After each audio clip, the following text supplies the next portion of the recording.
थाना केस करबै DJ prince केस करबै।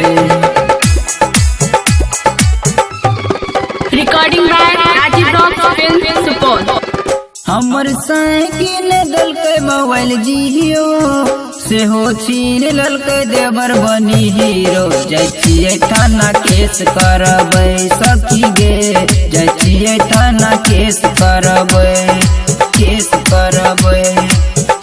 हमर साइकिल दलकै मोबाइल जियो सेट छीन ललकै देवर बनी हीरो। जैतियै थाना केस करबै सखी गे, जैतियै थाना केस करबै सखी गे, जैतियै थाना केस करबै। कुछो बोलतै त अबरी नहीं छोड़बै।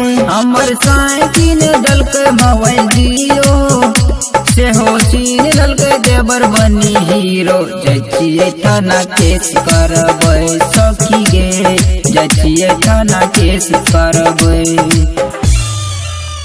थाना केस करबै प्रिंस बाबू केस करबै। जैतियै थाना केस करबै। बड़ी जतन से पैसा कमा कर भेजने चले राजा के बड़ी जतन से पैसा कमा कर भेजने चले राजा गे। एने ओने बैठ के देवर पिए हरदम गाजा गे। हमर नहीं रचे छोट मोट बसती एते चलते ने कोनो ओकर कस्ती।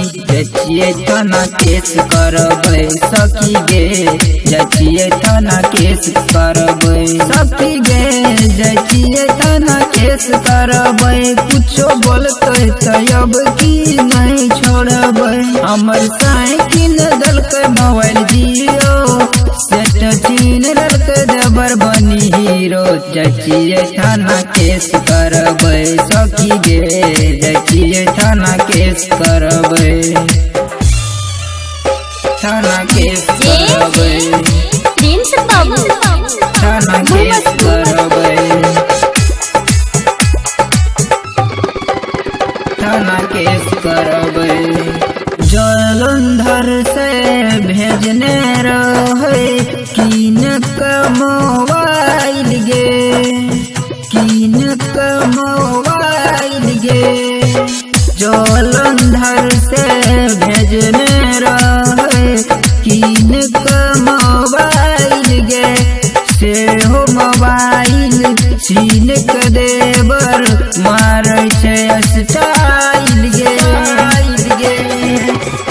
अब कोना का सुलेंदर से बतियैबै देते नहीं मोबाइल की ने जहर खैबै। जैतियै थाना केस करबै सखी गे, जैतियै थाना केस करबै सखी गे, जैतियै थाना केस करबै। कुछो बोलतै त अब की नहीं छोड़बै। हमर साइकिल दलकै मोबाइल जियो सेट छीन ललकै देवर बनी हीरो। जैतियै थाना केस करबै सखी गे, जैतियै थाना केस करबै।